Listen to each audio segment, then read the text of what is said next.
Hello students, आपके अपने इस नाइन्थ मैथमेटिक्स चैनल पे आप सभी का स्वागत है। मैं हूं जया सर और आज मैं मैट्रिक बोर्ड परीक्षा 2021 के लिए एक मॉडल सेट लेकर के आप सभी के समक्ष उपस्थित हूं। आज का हमारा विषय है सामाजिक विज्ञान यानी सोशल स्टडी। तो सोशल स्टडी से आज काफ़ी महत्वपूर्ण 50 क्वेश्चन जो कि ऑब्जेक्टिव है और ये ऑब्जेक्टिव क्वेश्चन का कलेक्शन किया गया है। काफ़ी महत्वपूर्ण क्वेश्चन है और ये आगामी बोर्ड परीक्षा में निश्चित रूप से इससे अधिकांशतः प्रश्न पूछे जा सकते हैं। तो आप वीडियो में बने रहिए, वीडियो को स्किप नहीं कीजिए और छोड़ के कहीं जाइए नहीं। आज का वीडियो आपके लिए काफ़ी महत्वपूर्ण होने वाला है और आज का वीडियो ऐसे विद्यार्थियों के लिए है जिनको मैट्रिक की परीक्षा देनी है। तो मैट्रिक की परीक्षा 2021 के लिए काफ़ी उपयोगी आज का मॉडल सेट होने वाला है। तो आइए शुरू करते हैं मैट्रिक का मॉडल सेट। आपका पहला प्रश्न है आपके स्क्रीन पर ये, फ्रैंकफर्ट की संधि कब हुई? तो इसका सही जवाब है 1871। तो आपका ऑप्शन इसका ए सही होगा, 1871 ईस्वी में। अगला क्वेश्चन है क्वेश्चन नंबर 2, हुआ हाओ आंदोलन किस प्रकृति का था? तो हुआ हाओ आंदोलन क्रांतिकारी धार्मिक प्रकृति का था। तो इसका सही जवाब होगा ए, क्रांतिकारी धार्मिक। क्वेश्चन नंबर 3 है आपके स्क्रीन पर, राष्ट्रीय स्वयं संघ की स्थापना कब हुई थी? तो राष्ट्रीय स्वयं सेवक संघ की स्थापना 1985 ईस्वी में हुई थी। तो इसका सही जवाब होगा बी, 1985 ईस्वी। अगला प्रश्न है बच्चों क्वेश्चन नंबर 4 है, अंकोर वाट का मंदिर कहाँ स्थित है? तो अंकोर वाट का मंदिर जो है वह कंबोडिया में स्थित है, इसलिए इसका सही जवाब होगा सी, कंबोडिया। क्या जवाब होगा? कंबोडिया। इसका सही जवाब होगा कंबोडिया। अगला प्रश्न है प्रश्न संख्या 5 है आपके स्क्रीन पर कि भारत में न्यूनतम मजदूरी कानून कब बना? भारत में न्यूनतम मजदूरी कानून कब बना? तो इसका सही जवाब होगा 1948 ईस्वी, यानी सी ऑप्शन 1948। तो इस तरह के महत्वपूर्ण वीडियो के लिए आप बने रहिए नाइस मैथमेटिक्स चैनल के साथ। आज का वीडियो यह मैट्रिक के परीक्षार्थियों के लिए काफ़ी उपयोगी साबित होने वाला है, इसलिए आप स्किप कीजिएगा नहीं, पूरा वीडियो को देखिए। और हाँ, यदि अभी तक आपने इस चैनल को सब्सक्राइब नहीं किया है तो नीचे में कहीं लाल बटन है, उसको सब्सक्राइब कर लीजिए और बेल आइकॉन को दबाना नहीं भूलिएगा, क्योंकि हम रोज़ ऐसा वीडियो लेकर के आते हैं। तो यदि वीडियो आपको अच्छा लगता है तो लाइक कीजिए, अपने दोस्तों में शेयर कीजिए और कमेंट करके इस चैनल के साथ बने रहिए और हमसे जुड़े रहिए। हम रोज लेके आएंगे आपके लिए नए नए वीडियो। तो अगला क्वेश्चन को देखते हैं। आइए क्वेश्चन नंबर 6 है, पाटलिपुत्र के समय में मगध की राजधानी बनी। तो पाटलिपुत्र किसके समय में मगध की राजधानी बनी? यहाँ कुछ शासक का नाम दिया गया है, जैसे अजातशत्रु है, उदयन है, ये उदयन है, चंद्रगुप्त मौर्य है और अशोक है। तो पाटलिपुत्र जो है उदयन के समय में मगध की राजधानी बनी थी, इसलिए सही जवाब होगा आपका बी।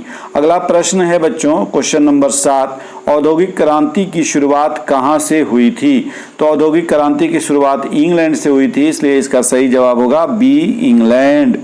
नेक्स्ट क्वेश्चन है क्वेश्चन नंबर 8। आइए देखते हैं, रक्त एवं लौह नीति का अवलंबन किसने किया? तो रक्त और लौह नीति का अवलंबन बिस्मार्क ने किया, इसलिए सही जवाब होगा सी, बिस्मार्क।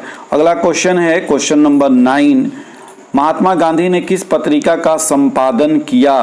तो महात्मा गांधी ने यंग इंडिया का संपादन किया था, इसलिए सही जवाब होगा B, young India. Next question है क्वेश्चन नंबर 10 आपके स्क्रीन पर, भारत में पहला छापाखाना कहाँ लगाया गया? तो गोवा में पहला छापाखाना लगा था, प्रिंटिंग प्रेस। तो इसका सही जवाब होगा बी, गोवा। अगला है क्वेश्चन नंबर 11 आपके स्क्रीन पर, पर्यावरण संरक्षण हेतु पहला सम्मेलन कहाँ हुआ था? तो स्टॉकहोम में ये सम्मेलन पहला हुआ था, इसलिए सही जवाब होगा सी, स्टॉकहोम। अगला प्रश्न है प्रश्न संख्या 12, निम्नलिखित में किस प्रांत में सीढ़ीदार खेती की जाती है? तो उत्तरांचल में सीढ़ीदार खेती की जाती है, इसलिए सही जवाब होगा सी, उत्तरांचल। प्रश्न संख्या 13 है, वन संरक्षण एवं प्रबंधन की दृष्टि से वनों को कितने भागों में बांटा गया है? तो इसका सही जवाब होगा 3, यानी ऑप्शन नंबर ए। अगला प्रश्न है प्रश्न संख्या 14, वन विस्तार की दृष्टि से भारत का विश्व में कौन सा स्थान है? तो वन विस्तार की दृष्टि से भारत का विश्व में 10वां स्थान है, इसलिए सही जवाब होगा आपका बी 10वां। प्रश्न संख्या 15 है, सीमेंट उद्योग का सबसे प्रमुख कच्चा माल क्या है? तो चूना पत्थर है, इसलिए सीमेंट उद्योग का सबसे प्रमुख कच्चा माल चूना पत्थर है, इसलिए सही जवाब होगा आपका ए। तो ये वीडियो जो है मैट्रिक के परीक्षार्थियों के लिए काफ़ी उपयोगी है। ये एसएसटी के इससे 50 प्रश्न लिए गए हैं और ये 50 ऑब्जेक्टिव प्रश्न हैं। और जैसा कि आपको मालूम है कि एसएसटी में 40 प्रश्नों का उत्तर देना होता है, 80 नंबर का पेपर होता है जिसमें 40 ऑब्जेक्टिव और 40 सब्जेक्टिव होता है। तो 40 नंबर के जो ऑब्जेक्टिव प्रश्न होते हैं उसके लिए 48 प्रश्न पूछे जाते हैं। इस सेट में हमने 50 प्रश्नों को रखा है। जैसे 16 नंबर प्रश्न है, ताप विद्युत केंद्र का उदाहरण है। तो ताप विद्युत केंद्र का उदाहरण जो है वह क्या है? बरौनी है, इसलिए इसका सही जवाब होगा बी बरौनी। अगला प्रश्न है प्रश्न संख्या 17, इनमें से कौन उपभोक्ता उद्योग है?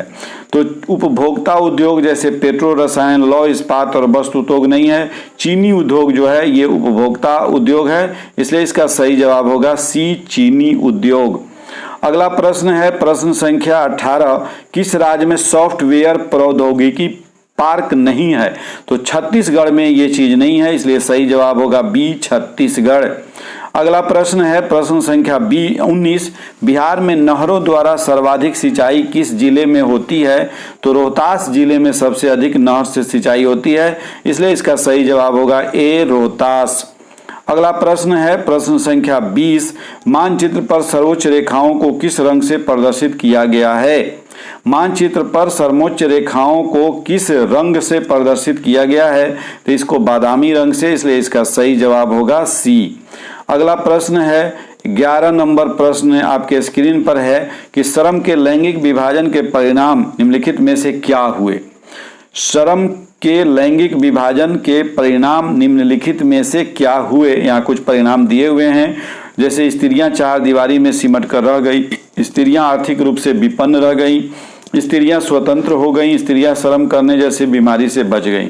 ऐसी बात नहीं है, इसका सही जवाब होगा स्त्रियां चार दीवारी में सिमट कर रह गई, यानी ऑप्शन नंबर ए जो होगा वह सही जवाब होगा, स्त्रियां चार दीवारी में सिमट कर रह गई। अगला प्रश्न है 22 नंबर, निम्न में कौन सा कथन सही है?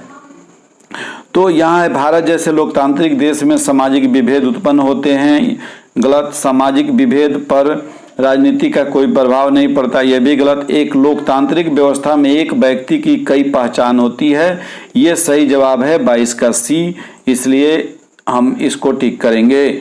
नेक्स्ट प्रश्न है प्रश्न संख्या 23, 2006 के बिहार पंचायती राज अधिनियम के अनुसार ग्राम पंचायत की स्थापना के लिए कितनी आबादी को शर्त रखा गया?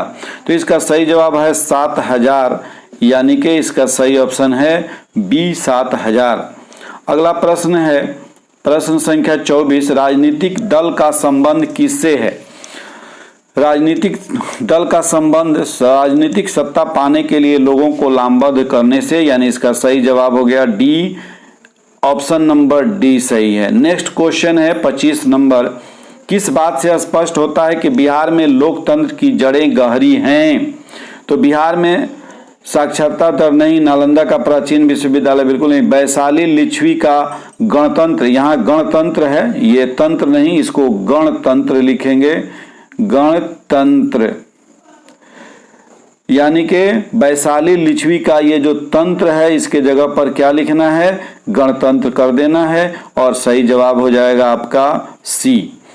अगला प्रश्न है 26 नंबर, नोलोर में ताड़ी विरोधी आंदोलन में कितने गांव की महिलाओं ने भाग लिया? तो इस आंदोलन में लगभग 5000 गांव की महिलाओं ने भाग लिया था, तो सही जवाब होगा बी लगभग, यानी करीब 5000 गांव। अगला प्रश्न है 27 नंबर, लोकतंत्र की स्थापना निर्भर करती है, लोकतंत्र की स्थापना नागरिकों की विवेकपूर्ण सहभागिता पर निर्भर करती है, इसलिए सही जवाब होगा इसका सी। अगला प्रश्न है प्रश्न संख्या 28, दल बदल विरोधी कानून कब पारित हुआ? तो दल बदल विरोधी कानून 1985 ईस्वी में पारित हुआ, इसलिए इसका सही जवाब है बी। अगला प्रश्न है प्रश्न संख्या 29, संपूर्ण क्रांति का उद्देश्य क्या था?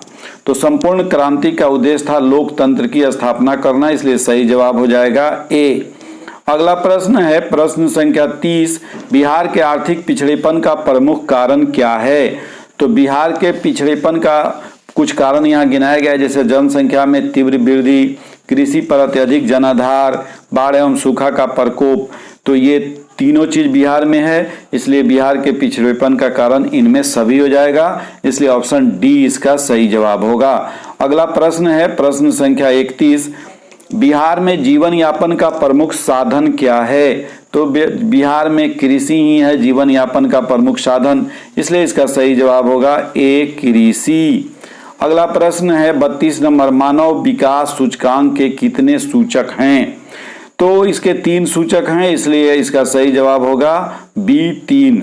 अगला प्रश्न है 33, भारत का सबसे बड़ा वाणिज्यिक बैंक कौन सा है? तो भारत का सबसे बड़ा वाणिज्यिक बैंक जो है भारतीय स्टेट बैंक है, जिसको SBI भी बोलते हैं, स्टेट बैंक ऑफ इंडिया, भारतीय स्टेट बैंक। अगला प्रश्न संख्या 34 है, भारत में सहकारिता आंदोलन कब प्रारंभ हुआ? तो भारत में सहकारिता आंदोलन 1904 ईस्वी में प्रारंभ हुआ, इसलिए सही जवाब होगा ए। तो बच्चों SST का जो पेपर है वह 80 नंबर का होता है और 20 नंबर का इंटरनल असेसमेंट जिसमें लिटरेसी है 10 नंबर का।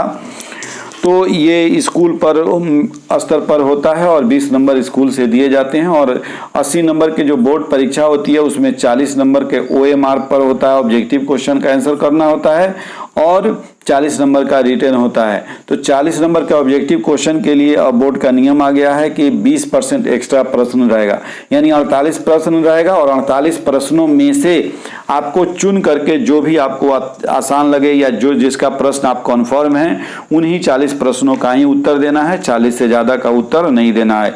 20% एक्स्ट्रा प्रश्न रहता है। तो मैंने इस सेट में 50 प्रश्न आपके लिए रखा है, और ये 50 के 50 इंपोर्टेंट प्रश्न हैं जो आगामी परीक्षा में इसमें से बहुत सारे प्रश्न आ सकते हैं।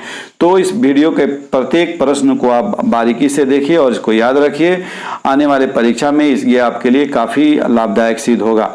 तो अगला प्रश्न है प्रश्न संख्या 35, एक अर्थव्यवस्था के किस क्षेत्र को सेवा क्षेत्र कहा जाता है? एक अर्थव्यवस्था के किस क्षेत्र को सेवा क्षेत्र कहा जाता है? तो प्रथम, द्वितीय, तृतीय और चतुर्थ। तो इसका सही जवाब होगा तृतीय। अगला प्रश्न है प्रश्न संख्या 36, इनमें से कौन भारतीय कंपनी बहुराष्ट्रीय कंपनी है? तो भारतीय कंपनी इसमें नोकिया, सैमसंग ये नहीं है, डाबर है। तो इसका सही जवाब होगा बी डाबर। अगला प्रश्न है प्रश्न संख्या 37, उपभोक्ता जागरूकता आंदोलन का प्रारंभ हुआ? तो ये जो है इंग्लैंड से हुआ, इसलिए इसका सही जवाब होगा सी इंग्लैंड से। अगला प्रश्न है प्रश्न संख्या 38, उपभोक्ता संरक्षण अधिनियम के अंतर्गत उपभोक्ताओं की अपील चुनने का अधिकार है, माने किसे है? तो इसका सही जवाब होगा राज्य आयोग को, राष्ट्रीय आयोग को, यानी दोनों को, इसलिए इसका सही जवाब होगा सी। अगला प्रश्न है प्रश्न संख्या 39, बिहार किस भूकंप जोन में आता है? तो बिहार जो है 3 नंबर जोन में आता है, इसलिए सही जवाब होगा बी। अगला प्रश्न है 40 नंबर, सुदूर संवेदी उपग्रह का प्रयोग किस लिए होता है? संचार के लिए, मौसम विज्ञान के लिए, संसाधनों की खोज के लिए। तो इस सब के लिए उपग्रह का उपयोग होता है, इसलिए इसका सही जवाब होगा डी, ये सभी। अगला प्रश्न है प्रश्न संख्या 41, सन 1870 में फ्रांस और पर्सा के बीच युद्ध कहाँ हुआ था? तो सेडान है, सेडोपा है, साइडान है और फ्रैंकफर्ट है। तो इसका सही जवाब होगा सेडान, तो ऑप्शन नंबर ए। अगला प्रश्न है प्रश्न संख्या 42, गार्डन सिटी की अवधारणा किसने विकसित की थी? तो गार्डन सिटी की अवधारणा जो है एबेनेजर हवार्ड ने किया था, इसलिए सही जवाब होगा ए, एबेनेजर हवार्ड। अगला प्रश्न है 43 नंबर कि गिरमिटिया किसे कहा जाता है? तो गिरमिटिया अनुबंधित मजदूर को कहा जाता है, इसलिए इसका सही जवाब होगा ए। अगला प्रश्न है 44, पक्की सड़कों की लंबाई की दृष्टि से प्रथम स्थान पर कौन सा राज्य है? तो महाराष्ट्र है, इसलिए सही जवाब होगा बी। अगला प्रश्न है 45, निम्नलिखित में खरीफ फसल कौन है? निम्नलिखित में खरीफ फसल कौन है? तो गेहूं, सरसों, मटर ये रबी फसल हैं, खरीफ फसल है चावल यानी धान, इसलिए सही जवाब होगा आपका सी। अगला है 46 नंबर प्रश्न, तमिलनाडु में कौन सी पहाड़ियों पर चाय और कॉफी की खेती की जाती है? तो तमिलनाडु में नीलगिरी की पहाड़ियों पर चाय और कॉफी की खेती की जाती है, इसलिए सही जवाब होगा आपका ए। 47 नंबर है कि क्षेत्रवाद की भावना का एक कुपरिणाम है, माने इनमें कौन सा है? तो अलगाववाद जो है ये क्षेत्रवाद की भावना का एक कुपरिणाम है, इसलिए सही जवाब होगा डी अलगाववाद। अगला प्रश्न है 48 नंबर, भारत में हुए 1977 के आम चुनाव में किस पार्टी को बहुमत मिला था? तो 1977 के आम चुनाव में जनता पार्टी को बहुमत मिला था, इसलिए सही जवाब होगा आपका बी जनता पार्टी। 49 नंबर प्रश्न है, किस क्षेत्र को द्वितीय क्षेत्र कहा जाता है? सेवा क्षेत्र को, कृषि को, उद्योग को, या इनमें कोई नहीं? तो उद्योग को द्वितीय क्षेत्र कहा जाता है, इसलिए सही जवाब होगा सी। और आज का अंतिम प्रश्न है प्रश्न संख्या 50, भारत का कौन सा क्षेत्र बाढ़ग्रस्त है? तो अभी बाढ़ का सीजन भी है और भारत का उत्तरी पूर्वी जो है वह क्षेत्र जो है वह पूरा बाढ़ग्रस्त एरिया माना जाता है, इसलिए यहाँ पूर्वी बिहार जो होगा सही आंसर होगा और इसके लिए आप एक को टिक कीजिए, पूर्वी बिहार। तो इस तरह के महत्वपूर्ण वीडियो के लिए आप नाइस मैथमेटिक्स चैनल के साथ बने रहिए। हम लेकर के आएंगे दूसरे सब्जेक्ट का ऑब्जेक्टिव क्वेश्चन का वीडियो अगले दिन। Okay bye. और हाँ, चलते चलते यदि अभी तक आपने चैनल को सब्सक्राइब नहीं किया है तो सब्सक्राइब कर लीजिए और इस वीडियो को अपने सारे दोस्तों में शेयर कर दीजिए ताकि सभी की तैयारी होती रहे। फिर मिलते हैं। Okay bye.